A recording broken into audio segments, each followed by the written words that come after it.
মানুষ কিন্তু ভুয়া ভুয়া স্লোগান দিচ্ছে এবং আপনারা জানেন যে আজকে কিন্তু কারফিউ এবং সর্বোচ্চ কারফিউ ছিল এবং গতকাল কিন্তু সরকার বলেছিল যে সন্ধ্যা 6টা থেকে পরবর্তী নির্দেশনা দেওয়া পর্যন্ত কারফিউ চলমান থাকবে।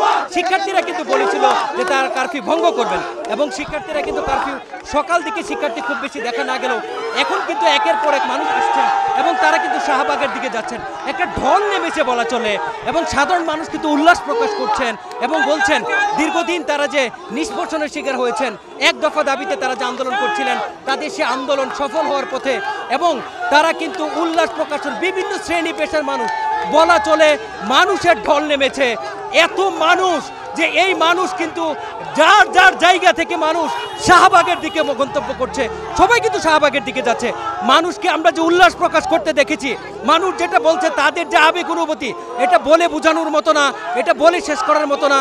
তারা বলছেন তাদের ভাইদেরকে যেভাবে হত্যা করা হয়েছে, তাদের ভাইদেরকে যেভাবে নির্যাতন করা হয়েছে, তারা তাদের ভাইয়ের জন্য নেমে এসেছেন এবং বাচ্চা থেকে শুরু করে বৃদ্ধ যুবক মধ্যবয়সী সমস্ত মানুষকে কিন্তু দেখেছি এবং মানুষ কিন্তু শাহবাগ বরাবর যাচ্ছেন। এবং আপনারা জানেন যে আজকে প্রধান প্রোগ্রামটা কিন্তু শাহবাগে ছিল, অর্থাৎ বৈষম্য বিরোধী ছাত্র আন্দোলনের সবচেয়ে বড় জমায়েতটা শাহবাগে হওয়ার কথা ছিল।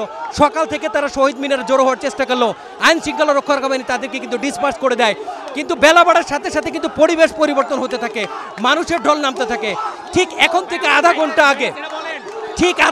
আগে এখানে আইন শৃঙ্খলা রক্ষাকারী বাহিনীর উপস্থিতি থাকলেও ঠিক আধা ঘন্টা আগ মুহূর্তে কিন্তু তারা এখান থেকে চলে গেছে এবং মানুষের দখলে কিন্তু আপনার সায়েন্স ল্যাব এবং শাহবাগ মোড় মানুষের লুকে লুকারান্ন এবং অনেকে কিন্তু যারা বলছেন তাদের অনেক ভাইকে গ্রেফতার করে নিয়ে গেছে এবং তারা বলছেন যাদেরকে গ্রেফতার করা হচ্ছে তাদেরকে ছেড়ে দিতে হবে, তারা এখন ন্যায় বিচারের জন্য মাঠে আছেন এবং শেষ পর্যন্ত এবং মানুষের যে ঢল আপনি দেখছেন এই ঢল কিন্তু আর ফেরাবার মতো না। মানুষ কিন্তু কারফিউ ভেঙে আবারও রাস্তায় ফিরে আসছেন। এই ছিল মূলত আমার কাছ থেকে মানুষের রাজধানী সেন্টার সম্পর্কে সর্বশেষ। এসি ইমরুল অ্যাসিস্ট্যান্ট কমিশনার, সে তার এই যে পিছে সাউন্ড গ্রেনেড এই যে এমন করে খুলে কোনো কথা নেই। আমরা ভাবতেছি হয়তো এসে কথা বলবে যে ভাই আপনারা সরেন, কোনো কথা নেই, সাউন্ড গ্রেনেড ছুড়ে মারলো, তারা ধাওয়া করলো। আমি শুনছি, আমি এগুলো ভেরিফাই করতে পারতেছি না এই জিনিসটা, একটা মহিলার গুলি লেগে ভিতর দিয়ে চলে গেছে, অনেকজনের শুনছি হচ্ছে পিঠ ঝাঁঝরা হয়ে গেছে, এইসব করছে, তার নেতৃত্ব হয়েছে এগুলা। তারপর হচ্ছে গিয়ে আমরা কোনোভাবে ঢাকা মেডিকেলে পালাইছি, ঢাকা মেডিকেল থেকে বের হয়েছি, তখন শাহবাগ থানার ওই কন্টিনজেন্টটাই আবার হচ্ছে গিয়ে তারা ওইখানে দাঁড়ায় আছে ঢাকা মেডিকেল নতুন ভবনের ওই যে বের হয়ে বাম পাশে, ওইখান থেকে শর্টস ফায়ার্ড হয়েছে। আমি নিজে দেখছি 4 জন, আরও বেশি ছিল খুব সম্ভবত, আমি দেখছি 4 জন ফায়ার্ড আমার চোখে দেখা, একজনের মাথায় লাগছে, ওর লাস্টটা আমি ধরতে যাইতে সাহস পাই নাই, কাপুরুষের মতো পালাইছি আমি, সাহস হয় নাই আমারও গুলি করবে, এইরকম অবস্থা। আমার ভাই ইতিমধ্যে অনেক ঘটনা বলছে।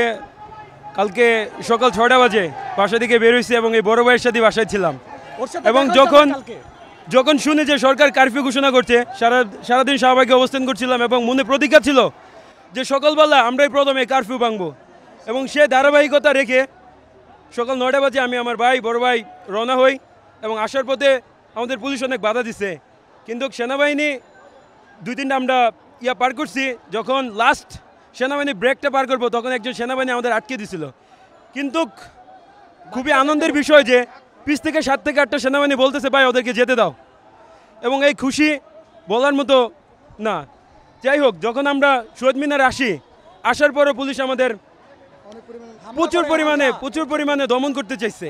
ওইখান থেকে পালাইয়া আমরা ঢাকা মেডিকেলে যাই। ঢাকা মেডিকেলের ঘটনা হচ্ছে সবচেয়ে হৃদয় বিদারক, এই ঘটনাটা আমি একটু বিস্তারিত বলতে চাই। যখন ঢাকা মেডিকেলে যাই আমরা এমনি ছত্রভঙ্গ হয়েছিলাম, তারপর আমরা জমায়েত করে প্রায় 3 থেকে 400 পোলাপাইন একত্রিত হই এবং আমরা চাচ্ছিলাম আমরা শাহবাগের দিকে আসি। আমাদের আন্দোলনটা ছিল একবারে অসহিংস, কিন্তু আমরা যখনই ঢাকা মেডিকেল থেকে বের হই ওরা আমাদের বুঝে ওঠার আগে ওরা আমাদের দিকে ফায়ার করতে থাকে। আমার চোখের সামনে আমার 7 থেকে 8টা ভাই নিহত হয়েছে।